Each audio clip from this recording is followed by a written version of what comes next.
E aqui na Igreja da Liberdade nós somos o quê? Livres para amar. Nós somos o quê? Livres para amar. Nós somos livres para amar. E nós já amamos você. Como assim, pastor? Sim, nós já amamos você porque nós somos alcançados pelo amor de Deus. E esse amor nos impele, nos condiciona, nos capacita a te amar também. Então seja muito bem-vinda, porque aqui na Igreja da Liberdade, qual é a nossa marca?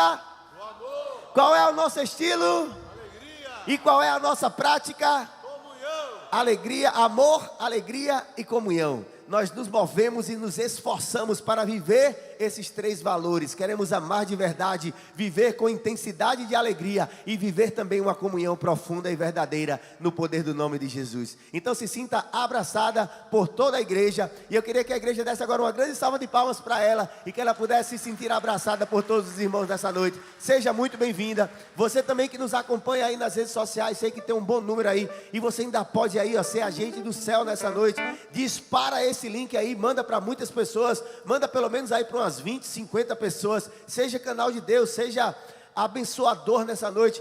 Talvez muitas pessoas estejam em casa agora de maneira despretensiosa e Deus tem uma palavra e você pode ser o agente de salvação na vida de muitas pessoas. Você que nos visita aí no nosso canal, você que está nos acompanhando pela primeira ou segunda vez, também seja muito bem-vindo. Esse amor também é derramado sobre a sua vida, sobre a sua casa, sobre a sua família. Amém? Não deixa de compartilhar o link. Vai compartilhando esse link aí. E estamos juntos até o final no poder do nome de Jesus. Nós queremos ainda continuar, dar sequência ao nosso momento de adoração. Nesse momento agora nós vamos cultuar e adorar ao Senhor, honrar ao Senhor com os nossos dízimos e as nossas ofertas. Aleluia! A gente se alegra sim, porque a palavra nos ensina que Deus ama a quem dá, mas não é a quem dá de qualquer maneira, João. Deus ama a quem dá com alegria. Então, queridos, melhor é dar do que receber, porque se você pode devolver ao Senhor parte daquilo que Ele tem te dado, é porque você tem, de fato, desfrutado da fidelidade do Senhor. Quem aqui tem motivos de gratidão ao Senhor, levanta a mão assim e dá glória a Deus.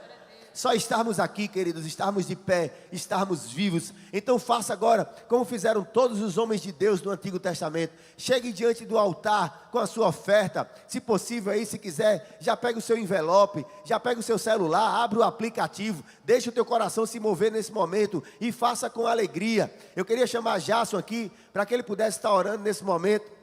Você que está em casa aí também é convidado a fazer parte desse momento com a gente.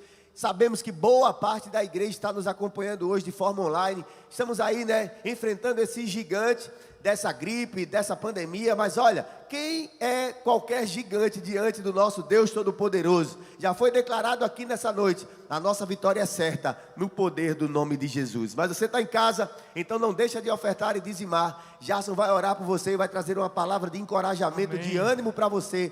E faça isso com alegria em nome de Jesus. Amém. Que nesse momento, meus irmãos, nós possamos depositar nossa confiança e nossa esperança no Senhor. Quantos estão gratos aqui nesta noite? Quantos estão gratos com o que Ele tem feito? Ele não deixa faltar nada. Ele não desampara o justo. Então que nesse momento nós possamos nos envolver em gratidão e em fé e confiança no que Ele irá fazer. Em nome de Jesus, eu creio que em nome de Jesus hoje vai acontecer um milagre neste lugar. Ainda falta uma certa quantia considerável para que nós possamos fechar o mês de janeiro.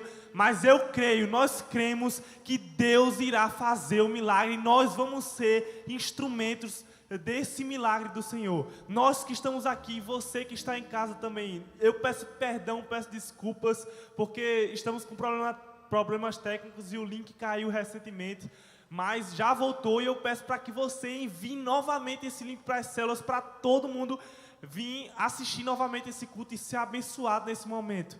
E eu digo para você, haja em fé nesse momento, que não deixe de adorar o Senhor com aquilo que Ele te deu, que não deixe de adorar o Senhor com aquilo que Ele já derramou sobre as nossas vidas. Eu queria que você ficasse de pé agora. Gente, a gente está hoje com o desfalque, a gente não tem uma pessoa na projeção, mas nos envelopes você tem aí o CNPJ da igreja, que é a nossa chave Pix. Então tem os envelopes aí na cadeira, você pode pegar aí, se não tem na sua cadeira, tem do lado, ó. Todos os nossos envelopes, ele tem aí a nossa chave Pix, o nosso CNPJ, certo? Então não deixe de participar, porque faltou hoje a nossa projeção, não temos a pessoa hoje lá, tá bom? Amém, meus irmãos. Eu queria que, se você puder, você colocasse a sua oferta em sua mão agora. E esse é um momento de fé e de confiança ao Senhor. Nós cremos num milagre não só nesta casa, nesta igreja, um milagre financeiro, mas também na sua vida.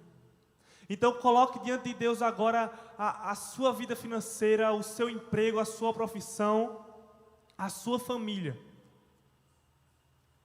Coloque diante de Deus a sua intenção de dar o melhor a Ele.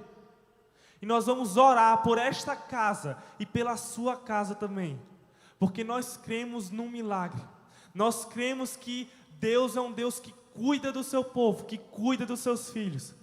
E que Ele irá agir em nosso meio. Você crê? Você crê? Eu creio. Amém. Em nome de Jesus nós cremos, Pai, que o Senhor irá de fazer grandes coisas em nosso meio, Jesus. Eu te peço para que o Senhor venha com um milagre neste lugar. Um milagre sobre esta igreja, Jesus. Ô Paizinho, que como em toda a nossa história nunca faltou, que não venha faltar agora, Paizinho. Que o Senhor possa suprir esta casa de oração e que nós possamos ser os instrumentos desse milagre, Jesus. Usa nossas vidas, Senhor Deus, para ofertar e dizimar fielmente na Tua casa, Jesus. Em nome de Jesus, que nós possamos entregar o nosso melhor a Ti agora com toda a alegria do nosso coração. Que nós possamos ser desprendidos das coisas materiais e semear e ofertar no reino que é eterno, Jesus. E eu te peço, sobre a casa dos Teus filhos, Jesus, que o Senhor venha com provisão e prosperidade, Jesus. Que nada venha faltar na casa dos Teus filhos, Pai. Que aqueles que estão passando por dificuldades, que o Senhor possa suprir, Jesus. Que o Senhor possa abrir as portas, abrir portas de emprego, Jesus. Ô Paizinho, que o Senhor possa vir socorrendo a empresa dos Teus filhos. Que o Senhor venha mantendo pessoas que estão penduradas no trabalho, Jesus. Que o Senhor não deixe faltar nada. Em nome de Jesus, Espírito Santo, faz um milagre neste lugar, Jesus. Sobre as nossas casas, sobre as nossas vidas, Jesus. Em nome de Jesus, em nome de Jesus. Te pedimos, papai. Nós queremos agora te entregar o nosso melhor, Jesus. Recebe a nossa oferta e a nossa intenção como agradável a Ti. Entregamos mais do que o nosso dinheiro, mas a nossa vida por completo ao Senhor. Em nome de Jesus. Em nome de Jesus. Amém. Você pode sentar. Se você deseja ofertar com envelope, levanta o envelope. Se você deseja ofertar com cartão, levanta o cartão, que o irmão da maquineta vai até você. Você que está em casa, nós temos a chave Pix aparecendo aí para você. Não deixe de participar desse momento, de forma alguma. Temos a chave Pix e qualquer dúvida que você tiver, pode escrever aí no chat ou então no direct no Instagram. Mas não deixe de forma alguma de participar desse momento, de abençoar a igreja, abençoar a sua casa e adorar o Senhor e ao mesmo tempo ser abençoado por Ele. Amém? Oferta ao Senhor com alegria.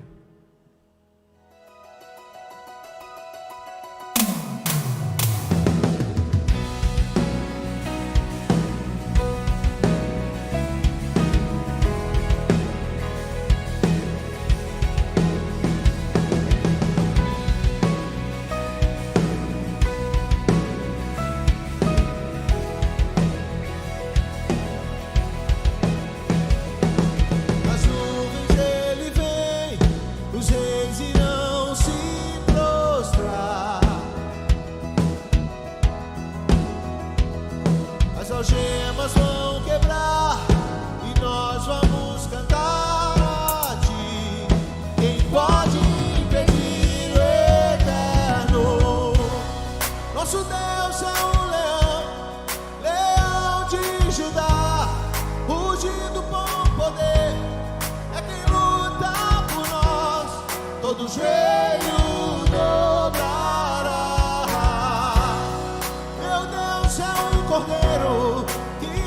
ressuscitou e dos nossos pecados seu sangue nos salvou.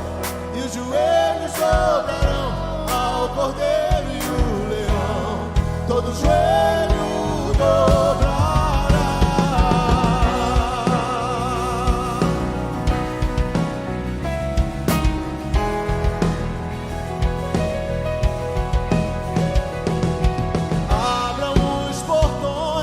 Preparem o caminho ao Rei. Deus que vem salvar, aqui está para libertar. Quem pode impedir o eterno? Nosso Deus é um leão, leão de Judá, rugindo com poder, é quem luta por nós. Todo joelho dobrará. Meu Deus é um cordeiro que ressuscitou e dos nossos pecados seu sangue nos comprou. E os joelhos dobrarão ao Cordeiro e o Leão, todo joelho dobrará.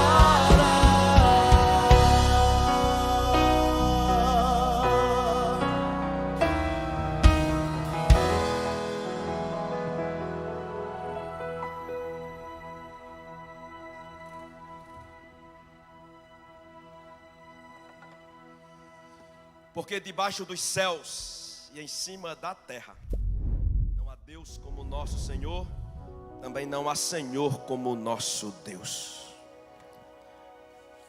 Abrace comigo a palavra. No livro de Atos dos Apóstolos, capítulo 2.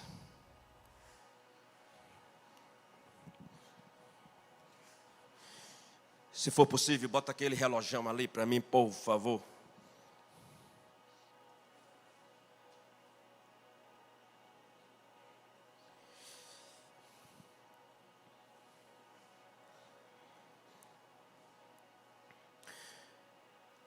Temos trabalhado ao longo desses dias uma série de reflexões a partir da ideia de expansão. De lá para cá, neste movimento, muitas coisas já foram discutidas, muitas temáticas já foram analisadas.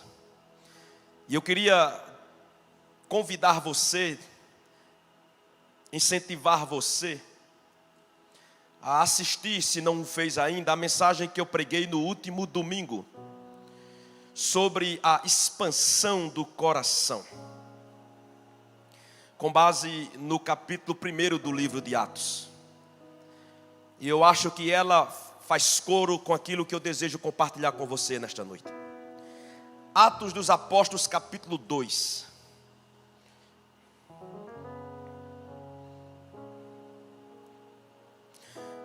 E nós leremos versos 37, 38, 39, 40 e 41. Atos 2, de 37 a 41. Está dito assim, escrito assim: ouvindo eles estas coisas, preste atenção nessa palavra, estas coisas, compungiu-se-lhes o coração, e perguntaram a Pedro e aos demais apóstolos: que faremos? Que faremos? Que faremos? Que faremos, irmãos? Respondeu-lhes Pedro: arrependei-vos, e cada um de vós seja batizado em o nome de Jesus Cristo para a remissão dos pecados, e recebereis o dom do Espírito Santo. Pois para vós outros é a promessa, para vossos filhos e para todos os que ainda estão longe, isto é, para quantos o Senhor nosso Deus chamar. Com muitas outras palavras deu testemunho e exortava-os dizendo: salvai-vos, salvai-vos, salvai-vos desta geração perversa. Então os que aceitaram a palavra foram batizados. havendo um acréscimo naquele dia de quase 3.000 pessoas. Repita comigo: a expansão da vida. Diga de novo: a expansão da vida.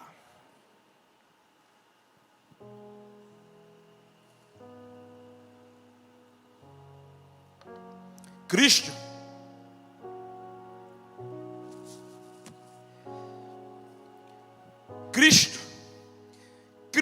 é o eixo. Cristo é o eixo e aquele em torno de quem os homens, os fatos, a história e todas as coisas que constituem a nossa realidade giram. Pelo menos essa é a compreensão fundamental de Lucas. Para Lucas, Cristo é o eixo, aquele em torno de quem os homens, os fatos, os acontecimentos, a história e todas as coisas giram em torno. Pelo menos essa é a grande tese que ele sustenta. E na intenção de sustentar essa tese, Lucas faz dois grandes movimentos. Primeiro, ele faz um movimento de busca. Segundo, ele faz um movimento de experiência. Diga: busca e experiência. Do ponto de vista da busca, Lucas faz questão de agir em torno daquilo que para ele era muito comum. E aí o que é mais incrível é que ele escreve o seu evangelho a partir de uma grande pesquisa. Ele diz que a sua pesquisa é uma pesquisa acurada. 2, ele diz que é uma pesquisa sistemática. 3, ele diz que é uma pesquisa com base em testemunhos reais. 4, ele diz que a sua busca é o resultado de uma pesquisa objetiva. Essas questões nós encontramos no seu evangelho. Evangelho de Lucas, do capítulo 1, verso 1 ao verso 4. Escrevi o primeiro livro, ó Teófilo. E aí ele vem para dizer que todo esse seu movimento de busca, que pretende confirmar Cristo como sendo o eixo da história, e aquele em torno de quem tudo gira, tudo se dá, tudo acontece e ganha sentido real e concreto, é que ele faz justamente esse movimento de busca. Como todo médico, Lucas, ele não quer simplesmente partir daquilo que ele acha. Como todo médico, Lucas não quer partir apenas das suas impressões imediatas. Como todo médico, Lucas faz primeiro um diagnóstico. Ele levanta fatos, ele levanta hipóteses, ele levanta teses e vai em busca de poder confirmá-las. É a partir daí que nasce o Evangelho de Lucas. O Evangelho de Lucas é o Evangelho que tem Cristo como centro. E do início ao fim, Lucas vai empreendendo uma série de movimentos que pretendem confirmar a sua tese fundamental de que Cristo é o eixo da história, aquele em torno de quem tudo gira: os homens, os fatos, os acontecimentos e a história. Ora, depois de fazer esse primeiro movimento de busca, Lucas faz um movimento de experiência. E aí ele escreve o segundo livro, que é o livro de Atos. Os dois livros têm como destino uma única pessoa no início, chamado Teófilo, que é um cristão grego, gentio, para quem Lucas escreve na intenção de confirmar, já que Teófilo, ele também deseja saber quem é Cristo. Já que Teófilo, ele também deseja crer na pessoa de Cristo. Já que Teófilo, ele também deseja se mover na perspectiva de Cristo. Lucas vem no segundo movimento da experiência, e aí ele abre o livro de Atos, aonde ele termina o seu evangelho. Lucas termina o seu evangelho falando da ressurreição de Cristo, e ele abre o livro de Atos a partir desse ponto, já que para Lucas a ressurreição é o lugar da ressignificação. A ressurreição de Cristo é o que dá sentido à fé cristã. Já que para Lucas a ressurreição é na verdade o grande pilar sobre o qual está sustentado a tese de que Cristo é o eixo de tudo, aquele em torno de quem os homens, os fatos e a história acontecem e se dão. Olhando nessa perspectiva, Lucas vai nos dizer que a compreensão de Cristo como sendo o eixo é para alguns um fator de salvação, mas é para outros um fator de perdição. E aí, olhando para o Cristo glorificado, ele nos apresenta no capítulo 2 a pessoa de Cristo como sendo esse ser fundamental. E o que é mais interessante é que Lucas vai nos dizer de que essa compreensão de Cristo, ela só pode se dar pelo Espírito Santo, porque o Espírito Santo é quem nos ilumina a respeito de Cristo. O Espírito Santo é quem nos esclarece a respeito de Cristo. O Espírito Santo é quem nos ensina a respeito de Cristo. E toda a obra do Espírito Santo, ela pretende apontar na direção da pessoa de Cristo, mas também na direção da obra de Cristo. Diga, a pessoa e a obra de Cristo. Aí ele vem e nos diz em Atos capítulo 2, dos versos de 1 a 4, que o Espírito de Deus foi dado à igreja, mas ele não foi dado para visitar a igreja, ele foi dado para habitar na igreja, já que o Espírito Santo, ele é na verdade um sinal visível nas vidas dos cristãos dessa presença invisível de Cristo. Sim, porque aqui se cumpre a promessa do Evangelho de João, nos capítulos 14, 15, 16 e 17, quando ele mesmo disse que quando fosse, enviaria o seu Espírito, e que o Espírito de Deus haveria de testificar com o espírito humano de que debaixo dos céus e em cima da terra não há Deus como nosso Senhor, mas também não há Senhor como nosso Deus.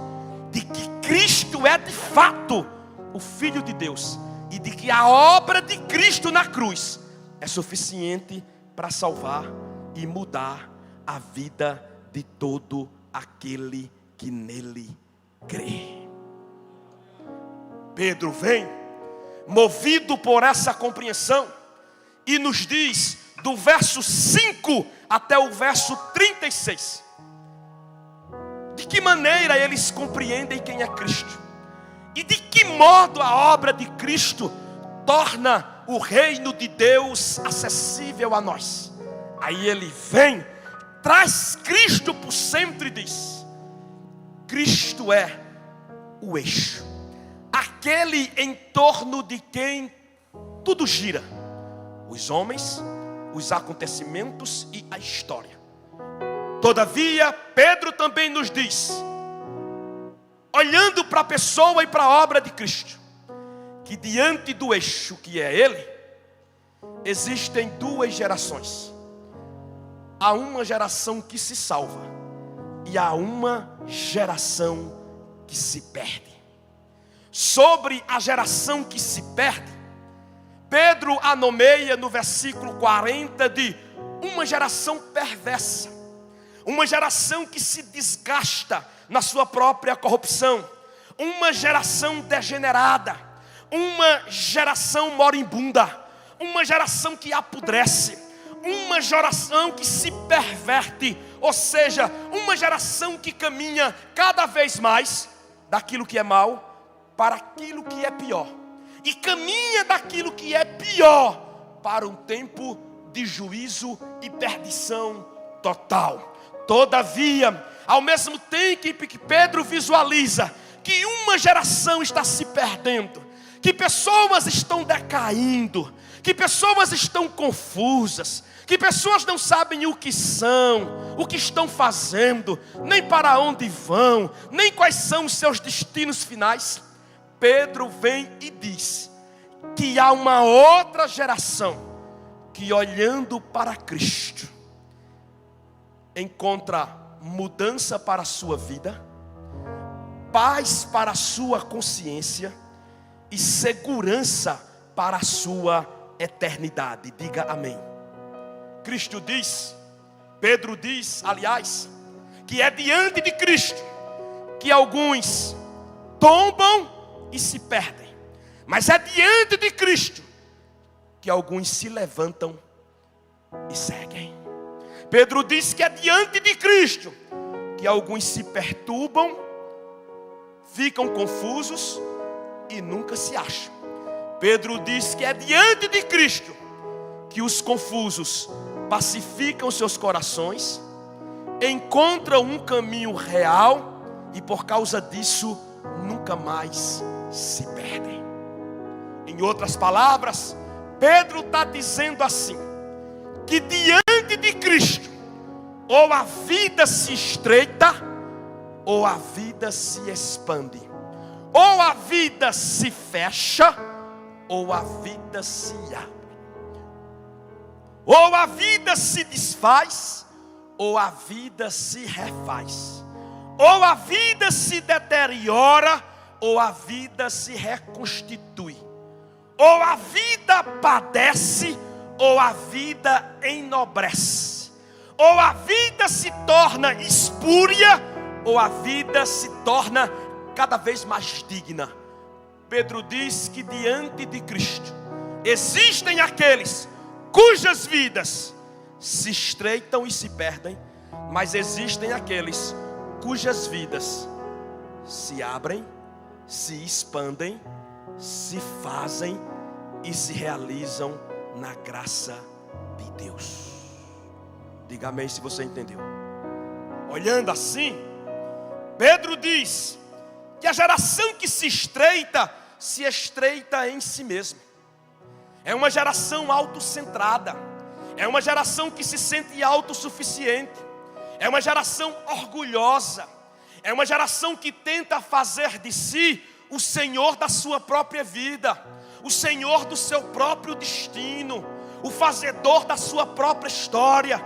Pedro diz que à medida em que essas pessoas assumem essa postura, elas se tornam cada vez mais perversas e pervertidas em si mesmas, porque agora elas são conduzidas simplesmente por um tipo de mentalidade que se opõe a tudo aquilo que é Deus, que se opõe a tudo aquilo que é o reino de Deus e que se opõe a tudo aquilo que é a eternidade com Deus. Por outro lado, Pedro diz que há uma outra geração que se abre, que se expande, que se faz, que se realiza na pessoa bendita de Cristo Jesus. Ele, que é o eixo em torno de quem tudo gira: os homens, os fatos e a história. Deu para entender? Diga amém. A questão é assim: aonde é que nós chegamos com isso do ponto de vista prático? Pedro diz que existem 3 movimentos da nossa alma que podem nos tirar de uma condição de uma vida estreita para a condição de uma vida que se expande, que se abre e que se faz. Pedro diz que esses 3 movimentos da alma são, na verdade, movimentos positivos, que quando são feitos, tornam a nossa vida melhor e plena em Deus. Mas quando recusados, cada vez mais nos piora, nos deteriora e nos distancia do reino de Deus. Olhando assim, quais são os movimentos por onde os homens, quando fazem, expandem a vida, e quando não fazem, estreitam as suas existências? Acompanhe comigo, por favor. Os 3 movimentos são simples. Pedro diz no versículo 37 que o primeiro movimento é um movimento de mudança de rota. Pedro diz lá no versículo 38 que o segundo movimento é um movimento de mudança do comportamento. Pedro diz no versículo 39 que o terceiro movimento é um movimento na direção de um alvo superior. Vou comentar rapidinho os 3. Sobre o primeiro movimento, Pedro diz que diante da certeza que Cristo é o centro, ele diz, todos acabaram, 37 o versículo, compungindo os seus corações. A ideia de compungir-se os corações é que todos aqueles que foram tomados pela compreensão que Cristo é o centro, de que Cristo é o fundamento e é o fazedor da vida dos homens e das mulheres que creem nele, Pedro diz que teve um grupo cujo coração se compungiu. E a ideia aqui de compungir é muito mais do que se enternecer. É muito mais do que simplesmente se sensibilizar. É muito mais do que simplesmente de se emocionar. É muito mais do que simplesmente de se quebrantar. Pedro diz que esse movimento aqui é um movimento de mudança de rota. A ideia é assim, que antes de entender quem era Cristo, todas essas pessoas andavam para todos os lados, andavam para todas as direções, mas ao mesmo tempo se sentiam perdidas em si mesmos. Agora, diante da certeza que Cristo é o eixo, todos se voltam para Cristo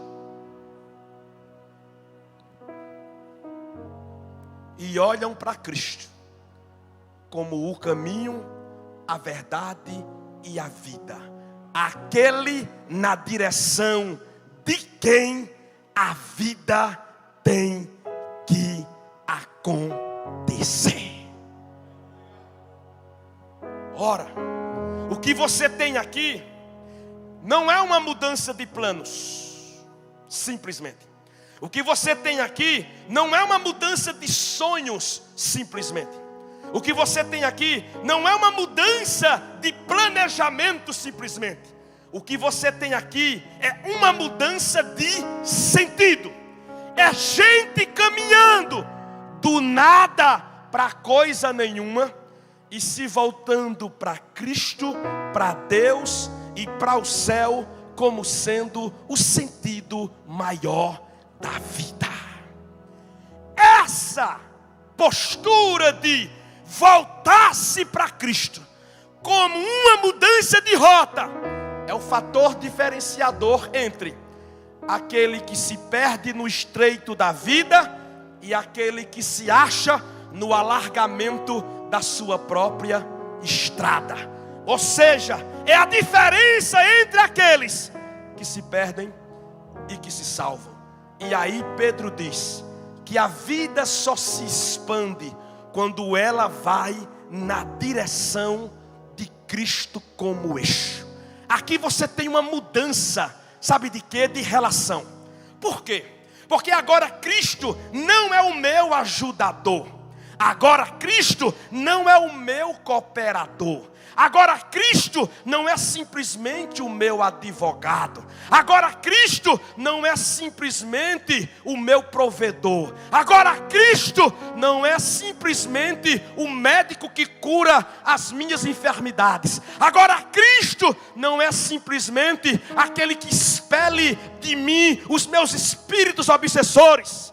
Cristo é muito mais do que advogado, muito mais do que médico, muito mais do que assistente social. Ele é para mim agora o sentido único e maior da minha existência.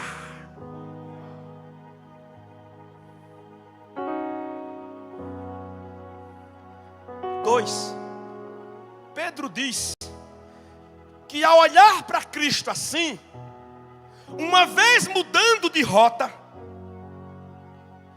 uma coisa acontece.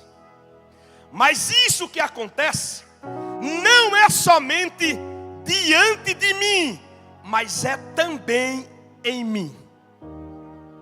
A ideia aqui não é apenas de olhar para outro destino, mas é de se ver e se enxergar de outro modo. Aí no versículo 38, ele usa a palavra arrependimento. Porque a pergunta que eles fazem é assim: se Cristo é o eixo, para onde a gente tem que ir? A pergunta do 37 é: que faremos?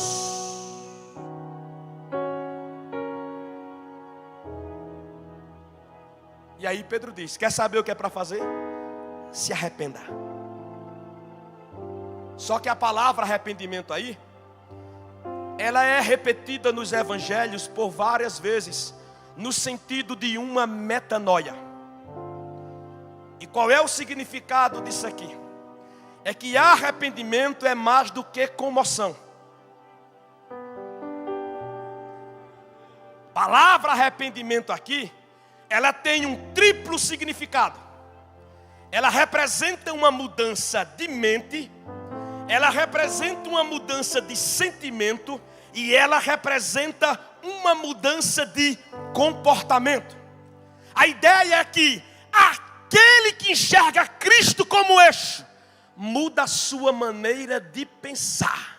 Mas não é de pensar a economia, não é de pensar os dados estatísticos da sociedade, não é de pensar as perspectivas políticas, mas muda antes de tudo a sua maneira de pensar a si mesmo e aos seus próprios pecados. Muda a sua impressão sobre Deus, muda a sua impressão sobre a própria vida, porque agora o que existe aqui, nesse processo de volta para o eixo, é uma mudança de mentalidade, aonde a minha consciência, ela é despertada, ela é incomodada, ela é inquieta, e aí aquilo que até aqui eu considerei como sendo uma prática comum, um comportamento comum, uma opção comum, uma escolha comum, uma coisa comum, porque todo mundo faz. Agora eu começo a pensar isso de outro modo,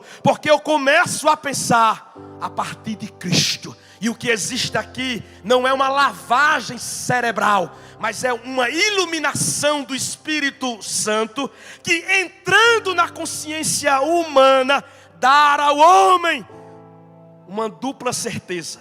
É de que sem Cristo ele está perdido, mas que com Cristo e em Cristo ele está achado e salvo. Aqui o que existe é um processo de mudança, por onde eu vou me renovando e vou vendo o mundo, os fatos e a história pelas lentes de Cristo, pela ótica de Cristo, pelo reino de Cristo, pelo domínio de Cristo, pela soberania de Cristo, pela suficiência de Cristo. E à medida que eu vou vendo a vida por Cristo, a minha maneira de pensar muda, e a maneira como eu penso vai mudando, também afeta o meu sentimento, de modo que aquilo que antes me dava alegria e prazer no pecado, agora me dá tristeza, nojo, rejeição, repulsa, náusea. Por quê? Porque agora eu penso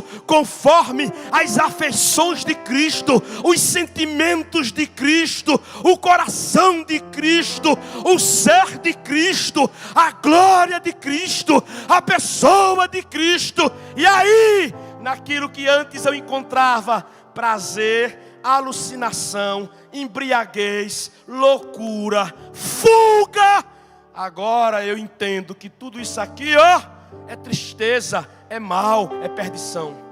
Porque agora eu me faço, é naquilo que é justo, é naquilo que é honesto, é naquilo que é de boa fama, é naquilo que há honra, é naquilo que tem a ver com a pessoa, a beleza, o caráter, a grandeza e a dignidade da pessoa de Cristo. Os meus sentimentos são mudados. E se antes eu não passava de um porco velho que se tinha prazer na lama e nela me revolvia, agora eu sou um filho redimido, lavado, que me sinto bem nos braços do meu Pai, na presença do meu Pai, no colo do meu Pai, na intimidade do meu Pai, porque agora eu me alegro naquilo em que meu Pai se realiza e se faz eternamente. Isso não é remorso. Isso não é crise de alta ou de baixa estima. Isso é processo de transformação total. Mudo minha maneira de pensar, logo mudo minha maneira de ver, de ouvir, de falar. Isso afeta os meus sentimentos. Isso afeta as minhas afeições, os meus desejos, as minhas vontades, as minhas decisões. E aí, mudando aqui e enxergando a vida pelas lentes de Cristo, o que é que eu mudo? Eu mudo o meu comportamento, a minha maneira de ser, de fazer e de viver a vida de Deus no mundo. Aqui a vida não se estreita, aqui a vida se expande e a vida de Deus se faz em nós. Não é mudança de doutrina, nem é mudança de credo, nem é mudança de dogma apenas. Porque nem todo mundo que muda de doutrina, de dogma e de credo, muda no pensamento, muda no sentimento e muda no comportamento. Eu não estou falando de mudar de religião. Eu estou falando na autoridade do Espírito Santo de Deus sobre ser nova criatura, sobre ser filho de Deus, sobre nascer da água e do Espírito, sobre viver como um autêntico irmão de Cristo Jesus e servo da sua cruz.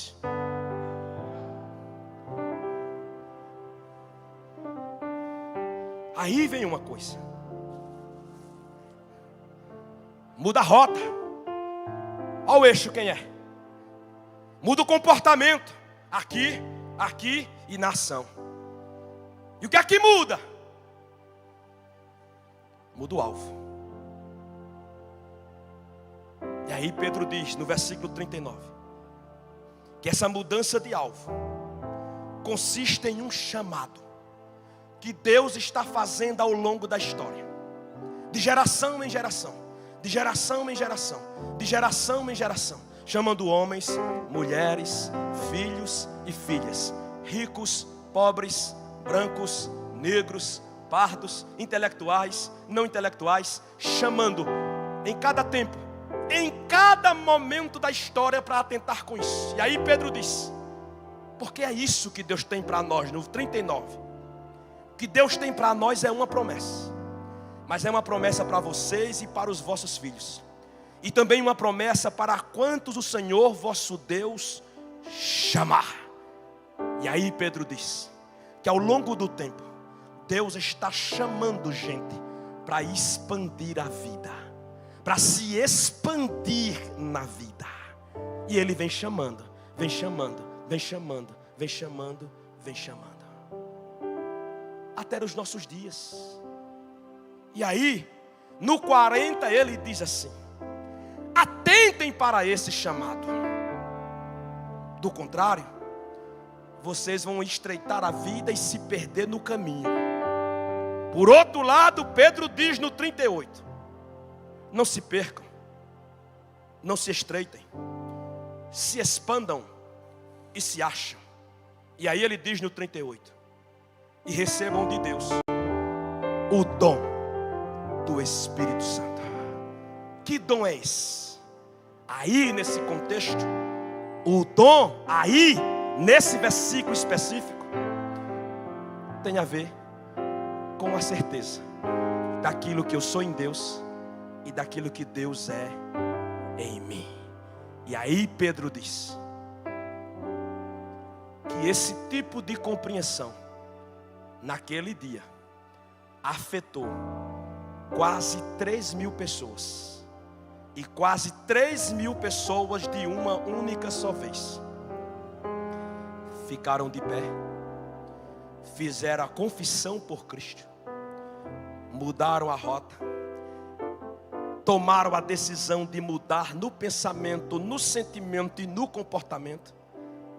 E a partir dali começaram a olhar para o trono de Deus como sendo o lugar aonde tudo faz sentido, o lugar de onde Deus governa a história, os homens e os acontecimentos, e o lugar para onde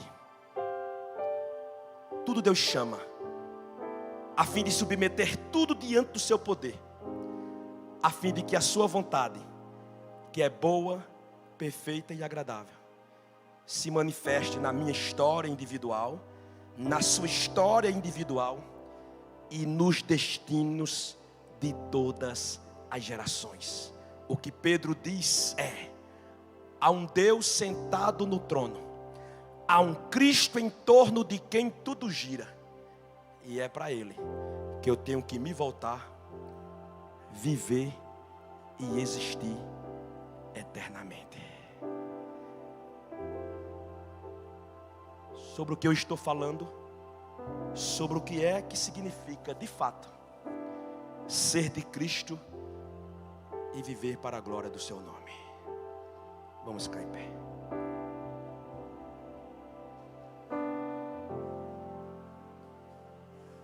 Ferreira.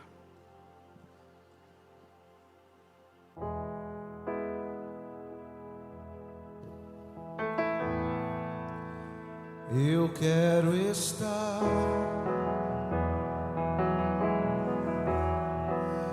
neste lugar onde o pecado é perdoado e as culpas são levadas.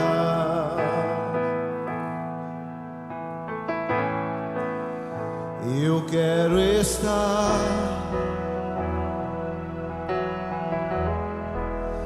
neste lugar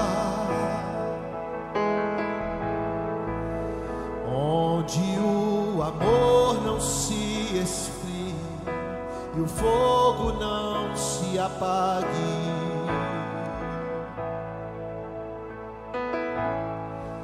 Em tua presença, Senhor Jesus. Honre a Cristo com a sua oração nessa hora. Em tua presença, Senhor Jesus.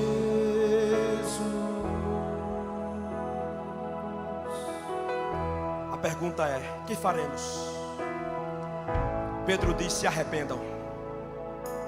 Se arrependam. Aí você diz assim: mas eu já sou cristão há muitos anos. Mas saiba você que arrependimento é uma coisa que tem que fazer parte da nossa agenda todos os dias. Porque todos os dias, irmãos, Deus quer nos ver aqui, ó, no seu altar, rendidos, quebrantados, santificados, purificados, iluminados, esclarecidos e cheios do seu Espírito Santo. Deus está chamando essa igreja para voltar para o eixo. Deus está chamando essa igreja para voltar para o eixo. Deus está chamando a mim e a você para que voltemos para o eixo, no pensamento, no sentimento e no comportamento. Deus quer nos ver quebrantados, confessando nossos pecados, consagrando as nossas vidas, dedicando as nossas histórias, nos dedicando em nossos talentos. Deus deseja encontrar em nós espíritos quebrantados, gente nascida de novo, gente transformada, gente mudada, gente alterada pelo poder da sua graça. Deus não quer nos ver do mesmo jeito que nos encontrou. Deus nos chamou à condição de filhos, e Ele está nos chamando esses dias. É para uma tomada de decisão, é para um cristianismo sério, é para uma fé robusta, é para um encontro com Cristo. Deus está nos chamando, é para o altar do arrependimento, aonde a gente muda a maneira de pensar, muda a maneira de sentir, muda o que está fazendo e passa a pensar como Cristo, a sentir como Cristo, a fazer como Cristo, a ser como Cristo, a viver para Cristo, a ser de Cristo, a honrar a Cristo. A igreja está sendo chamada a honrar a Cristo. É tempo de honrar a Cristo. É tempo de honrar a Cristo. É tempo de honrar a Cristo. Abandone os seus pecados. Abandone os seus pecados. Abandone os seus pecados. Abandone os seus pecados. Ou do contrário perecerão. Ou do contrário perecerão. Ou do contrário perecerão. Saiam de suas vidas estreitas e venham para o caminho. E o caminho é Cristo. O caminho é Cristo. O caminho é Cristo. O caminho é Cristo. O caminho aonde a vida se alarga. Deus não quer apenas abençoar você. Deus quer mudar você. Deus não quer apenas curar você. Deus quer transformar você e a mim. Deus não quer que você se sinta bem aqui. Deus quer que você seja nova criatura diante dos seus olhos. Deus quer que você mude a rota, mude o pensamento, mude o sentimento, mude o comportamento e venha viver na direção do eixo. E o eixo é Cristo, aquele em torno de quem tudo gravita, tudo gira e em quem tudo faz sentido. Que faremos? Diz o Senhor: arrependei-vos, liberdade. Arrependei-vos, liberdade. Arrependei-vos, liberdade. E se voltem para Cristo. Vamos orar. Ferreira. Santo Espírito, Faço oração por você, por mim, por nós. Vou lhe dar 1 minuto para você orar por você. Qual é a sua rota? Qual é o seu caminho? Qual é o seu pensamento? Ore por você. Clame pela misericórdia de Deus.